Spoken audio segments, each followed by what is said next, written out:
Hi, this is my video response to a video by Wargammer Fritz where he talks about splitting the party. In that video, you can see how this is one of the trickier aspects of RPGs, and he invites his viewers to give some tips or share experiences related to that. I'm going to put a link in the description below so that you can check out his video. Well, splitting the party is something that eventually happens after playing some months of any system. There will come a time where by intention or by accident the party splits up, and this is somewhat riskier in RPGs where there is combat. There are many role-playing games where combat is not the norm, but in those RPGs where you have to explore dangerous places and kill things, well, yes, it's quite risky. And I'm going to use Dungeons and Dragons style of games to express my opinions and perhaps share some advice on how to handle those situations. Now, when it comes to Dungeons and Dragons, depending on the edition that you are playing, some editions handle it better than others, or there is a more lethality in perhaps the earlier editions, because if you play the first edition or second edition of Dungeons and Dragons, splitting the party, especially for spellcasters at their lower levels, it's quite deadly. But in perhaps Dungeons and Dragons 3.0, 3.5, or Pathfinder or beyond, it's somewhat more viable, as the characters feel a bit more like fantasy superheroes at times. Now, sometimes it's an advantage to split up the party. Maybe the characters are tackling an adventure where there is some sort of time limit. Maybe they need to stop a ritual from causing havoc over an entire city or town. Or maybe they need to find someone before he goes to another region or another plane of existence. Or maybe they're looking for a missing child in a very dangerous forest. You obviously would have an advantage by splitting the party to cover more ground. But there are other moments where it's entirely by accident, maybe due to different traps that separate the party physically, or maybe there is some weird illusion or magical effect that displaces time or space, and the party becomes completely separated. Now I'm going to give you 4 methods. I'm going to give them some names for lack of better terms, and I'm going to call these 4 methods the simple method, the physical method, the digital method, and the mixed method.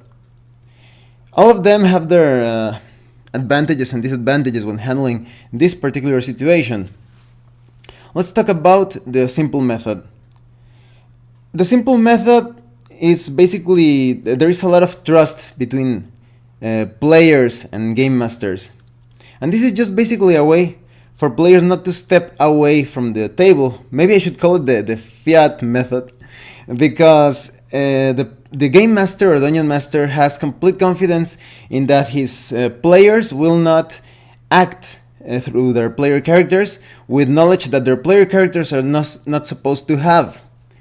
Because, for example, maybe for whatever reason they got separated, and the wizard and the barbarian and the cleric and the monk are completely fighting different monsters in separate rooms.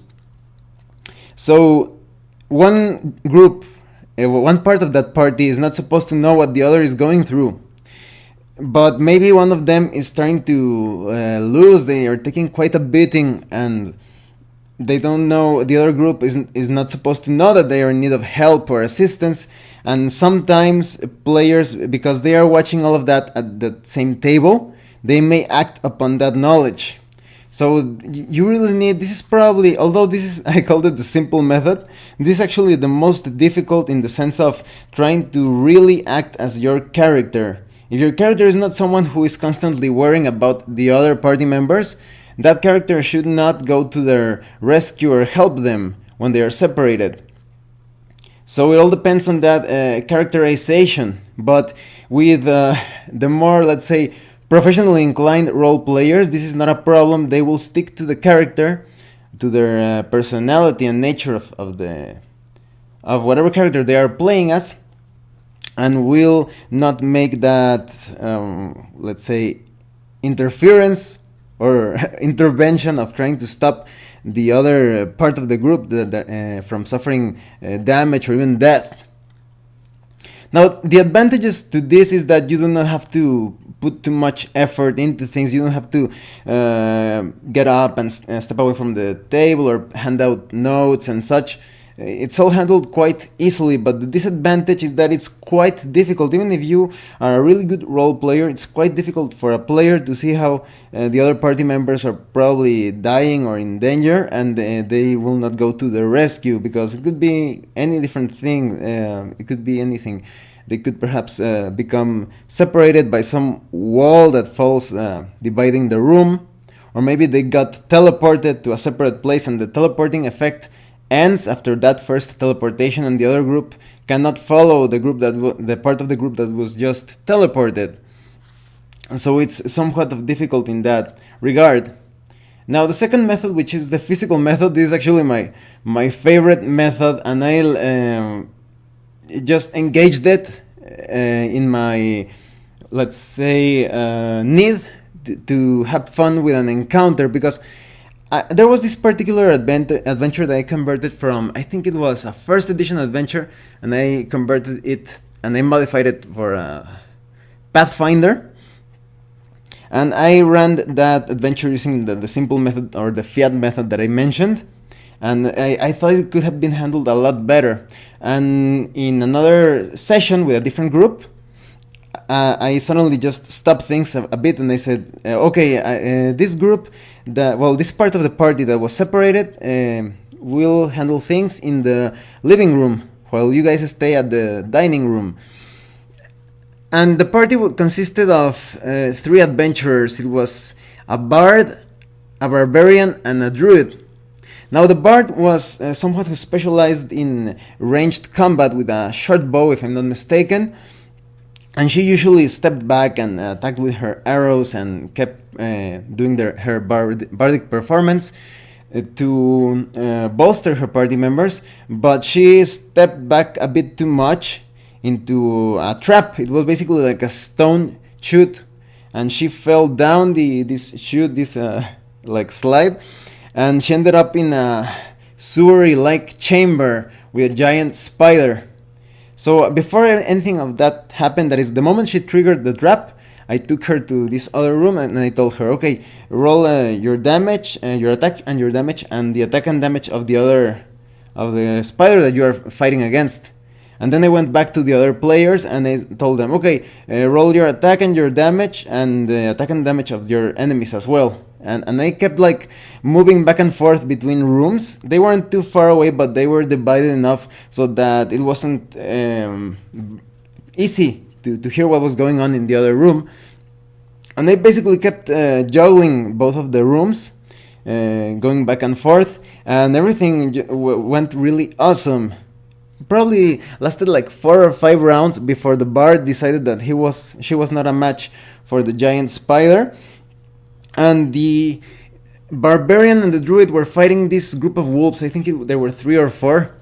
And they managed to kill them, but they were quite beaten up. They were quite wounded, sorry.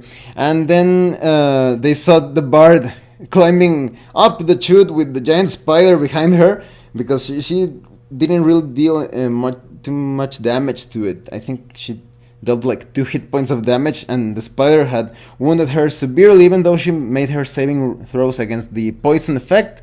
She was probably going to die if she stayed down there, so she was climbing out and she was like, help me! And they actually managed to escape from the giant spider by throwing the wolves' corpses at the spider. The spider only wanted to eat, so they managed to get out of that one. But this method, even though there are some advantages, let me talk about the advantages. The main advantage is that there is this sense of urgency. When suddenly the game master or dungeon master tells you, okay, you need to go to this other room,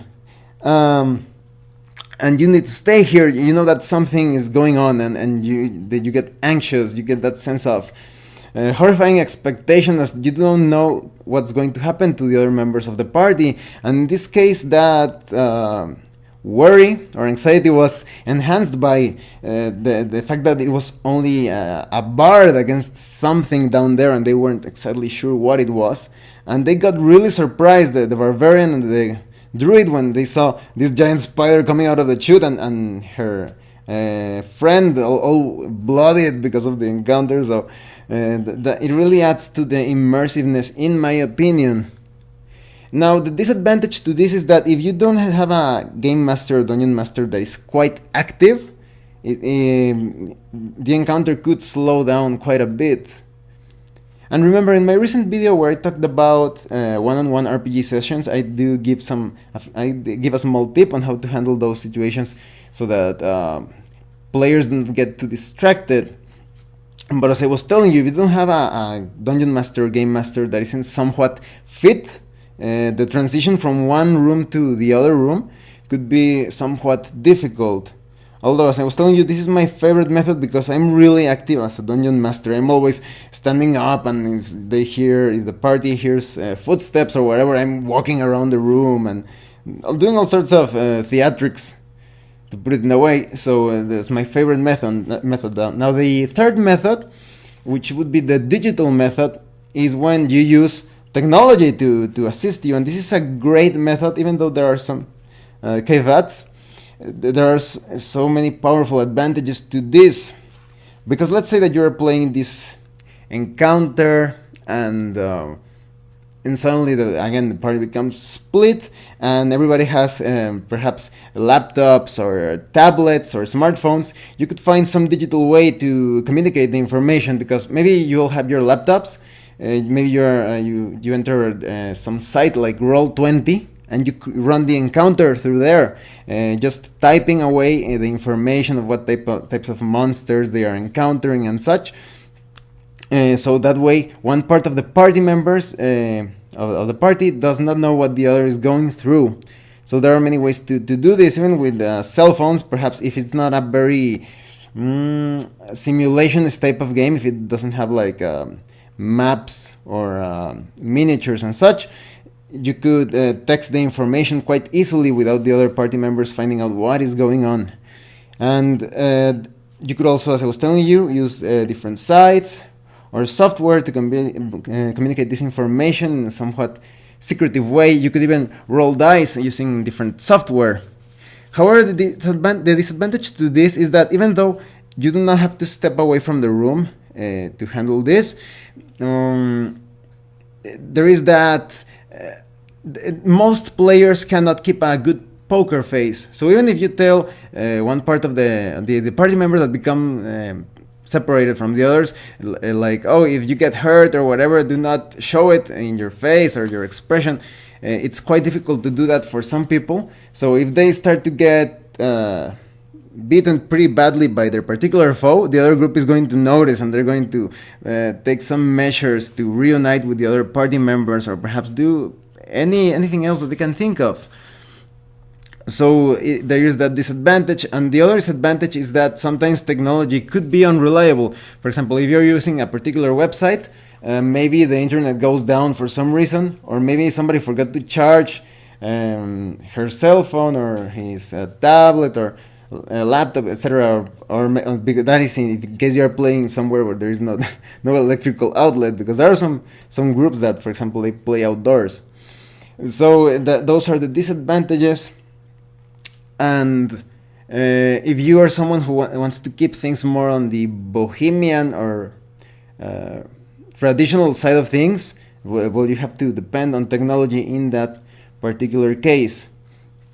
And the other method, which would be the mixed method, is where you combine everything together as it is needed. Maybe some particular encounters are a bit more tense and you want to get your players worried about something, maybe in horror games and such, then it's more advisable to take that part of the party that was separated into another room to handle things from there, and the others do not know what is going on. But maybe sometimes it's just not practical, maybe it's just a very small thing, And instead of just handing out notes, maybe you need like to communicate some things, some information through maps. You could just send them an image through your smartphone or your tablet or whatever. So it's a way of combining everything as it is needed by the situation.